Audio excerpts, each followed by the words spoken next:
दिसायला टेम्पटिंग आणि खायला अप्रतिम असा हा ग्रीन पुलावची रेसिपी आज आपण पाहणार।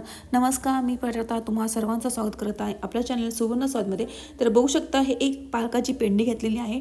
पूर्ण देठासकट आपल्याला वापरायचं आहे। स्वच्छ धुवून घ्यायचं आहे। स्वच्छ धुवून घेतलेला आहे मी। स्वच्छ धुवून त्याला आपण असं पूर्ण देठासकट निवडून घ्यायचं आहे। तर हे पूर्णपणे एक पेंडी वापरायचं जेणेकरून आपल्या पुलावला ग्रीन कलर असा सुंदर आणि सुरेख येतो। त्या बघू शकता। आता मसाले आपण बघून घेणार आहोत।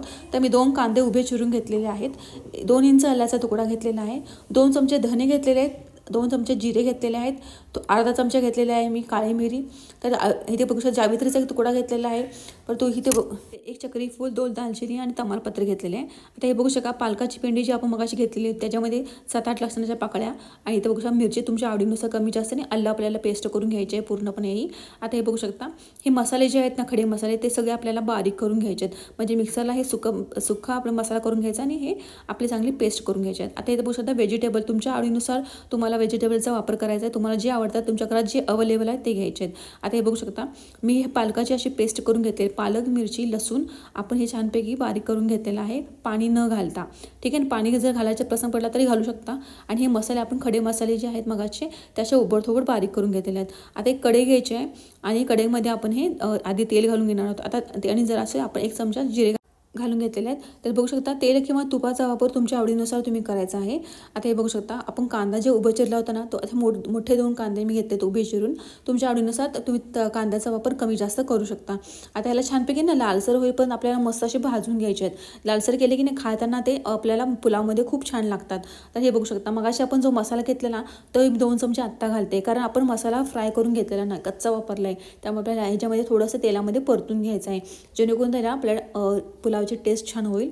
आता हे बघू शकता मी तुम्हाला शॉर्टकट ही रेसिपी दाखवलेली आहे। जास्त आपल्याला कष्ट करण्याची गरज नाही आहे। पटपट होणारी अशी आणि झटपट होणारी अशी ही पुलावाची रेसिपी आहे। तर बघू शकता आपण जी मगाशी पालक, मिरची, लसूण आणि आलं ह्याची पेस्ट करून घेतली ना, ती आपल्याला छानपैकी याला आपण मस्तपैकी तेल सुटेपर्यंत आपल्याला ह्याला परतून घ्यायचे आहे। आता थोडंसं मीठ टाकायचं आहे आपल्याला आणि पुन्हा एकदा याला झाकून पूर्णपणे फ्राय करून घ्यायचे आहे। आणि तेल सुटलं की नाही आता म्हणजे आपला पूर्णपणे मसाला भाजला गेला। आता थोडंसं ना आपण आल्याचे आपण हे चॉपिंग केलं, थोडंसं आलं मी घातलेलं आहे ह्याच्यामध्ये। आता पूर्णपणे आता व्हेजिटेबल आपण घालून घेणार आहोत।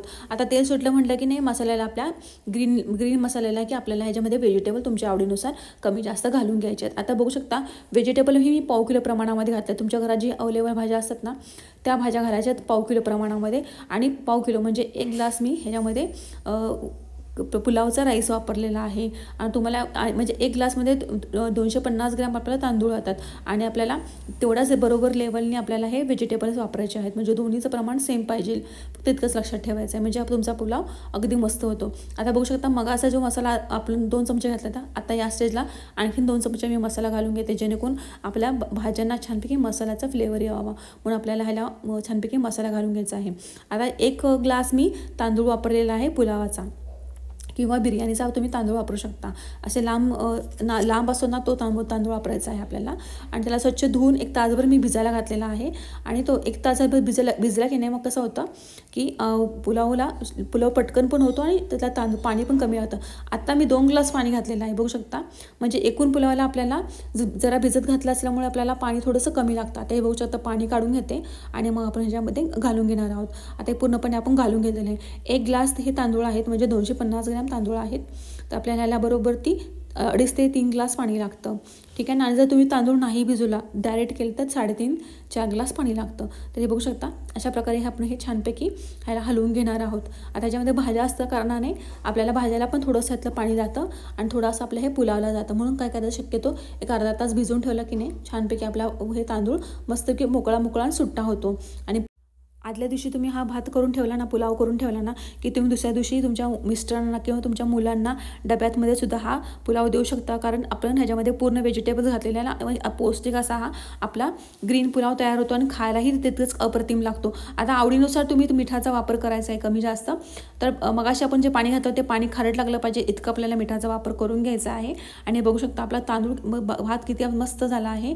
आणि अजून आता थोडंसं शिजणार आहे म्हणून थोडंसं आणि पाणी मी ह्याच्यामध्ये ॲड करणार आहे आणि याला थोडं पाणी घालून परत आपण असं झाकून ठेवायचं आहे जेणेकरून फक्त हलवताना काय करायचं आहे साईडने हलवायचं आहे। तरी बघू शकता साईडने हलवून आपण त्यामध्ये जरा जागा करून थोडंसं पाणी घालायचं आहे आणि सगळ्या साईडने आपल्याला पाण्याचं थोडं थोडं पाणी घालायचं आहे, जेणेकरून आपला हा पुलाव जास्त पाणी होता कामा नये, असा व्यवस्थित आणि छान असा फुलावा। आता आणखीन एकदा मी थोडंसं पाणी घालते, म्हणजे आपल्याला बरोबर मगाशी तुम्हाला सांगितल्यानुसार पाण्याचा आपण वापर करून आपण हा छानपैकी ग्रीन पुलाव तयार केलेला आहे। तर असा कमी वेळात झटपट होणारा हा पुलाव आहे। तुमच्यासाठी शक्य तुम्ही अशा रेसिपी आणते की ज्या पटकन होतील आणि तुम्ही तुमच्या फॅमिलीबरोबर त्याचा एन्जॉय करू शकता। तर हे बघू शकता आपला ग्रीन पुलाव तयार झालेला आहे। तर मस्त असा टेस्टी आणि खायला अप्रतिम लागणारा आणि हेल्दी असा आपला हे ग्रीन पुलाव तयार झालेला आहे। तर तुम्हाला रेसिपी कशी वाटली मला नक्की कळवा। चॅनेलला लाईक करा, सबस्क्राईब करा आणि ऑफकोर्स तुमच्या फ्रेंड्स फॅमिलीबरोबर शेअर करा। तर असंच भेटणार आहोत नवीन रेसिपीमध्ये। तोपर्यंत बाय, स्वस्त राहा, मस्त राहा आणि ऑफकोर्स माझा चॅनेल पाहत राहा।